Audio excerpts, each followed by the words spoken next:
नमस्कार दोस्तों, मेरा नाम शुभेक्षु मिश्रा। मैं आज आप लोगों के बीच में फिर से एक नई वीडियो के साथ हाजिर हूँ। दोस्तों, आज जो मेरा वीडियो बनाने का उद्देश्य है वो हमारे जितने साथी हैं, जो हमारे छोटे भाई हैं और या जो डिस्ट्रिक्ट कोर्ट में प्रैक्टिस करते हैं, आज उनके लिए ये वीडियो बहुत ही महत्वपूर्ण होने वाली है। क्योंकि इस वीडियो में मैंने अपना व्यक्तिगत का अनुभव आप लोगों के बीच में शेयर किया है। जो मुझे समस्याएं होती थी या मेरे प्रैक्टिस के दौरान जो मुझे सीखने में या अदालत में किन किन बातों का ध्यान दिया जाता है, सीनियर कैसे किसी फाइल पे जाते हैं और वो ना तो चैम्बर में उस फाइल को पढ़ के रखते हैं, ना तो उसके फाइल के बारे में उनको कोई ज़्यादा जानकारी होती है। बस वो जाते हैं और फाइल को देखते हैं और फाइल को देखने के बाद उनको ये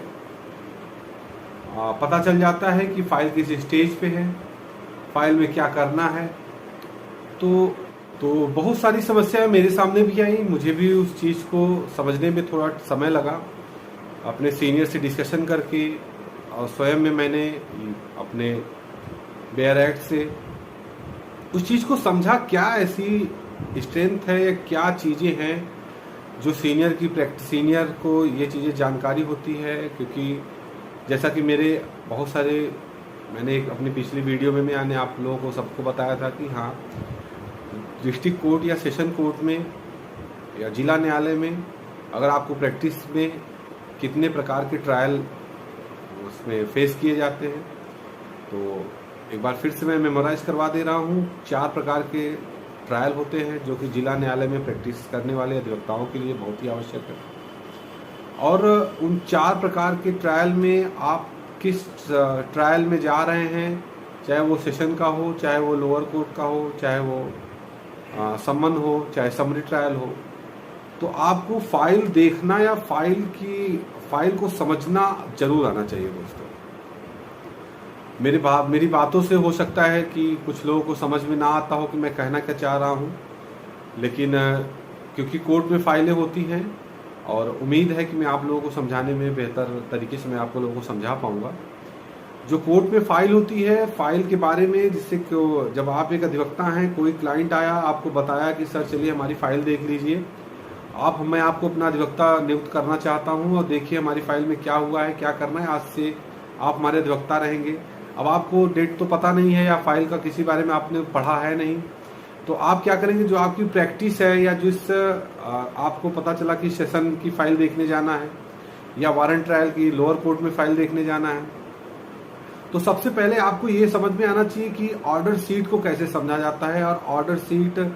जितनी अदालतें हैं वो हर जो जज साहब होते हैं वो ऑर्डर सीट को मेंटेन करते हैं। तो दोस्तों, ऑर्डर सीट सबसे बड़ी जान होती है किसी भी फाइल को समझने के लिए, इस फाइल की स्टेज को समझने के लिए। क्योंकि कभी कभी क्या होता है, एक जज साहब उसको देखते रहते हैं, फाइल को सारा चीज उनके द्वारा ट्रायल प्रोसीजर होता रहता है, अचानक उनका ट्रांसफर हो जाता है या अचानक किसी कारणों से उनका उस कोर्ट से दूसरे कोर्ट में ट्रांसफर हो जाता है या कहीं बाहर ट्रांसफर कर दिया जाता है, उसमें कोई नए जज साहब आ जाते हैं। तो नए जज साहब भी आते हैं या कोई सरकारी जो कोर्ट साहब होते हैं वो भी आते हैं, तो वो फाइल को समझते कैसे हैं, वो सिर्फ और सिर्फ उसका जो ऑर्डर सीट है, ऑर्डर सीट के पढ़ने से या उसी की जानकारी से उनको पता चल जाता है कि अभी तक इस फाइल में ये स्टेज पे या ये कार्य हो चुका है, अब हमको इस प्रोसीजर पे या इस सीआरपीसी के इस सेक्शन पे अब इसमें ट्रायल का अगला प्रोसीडिंग होगा।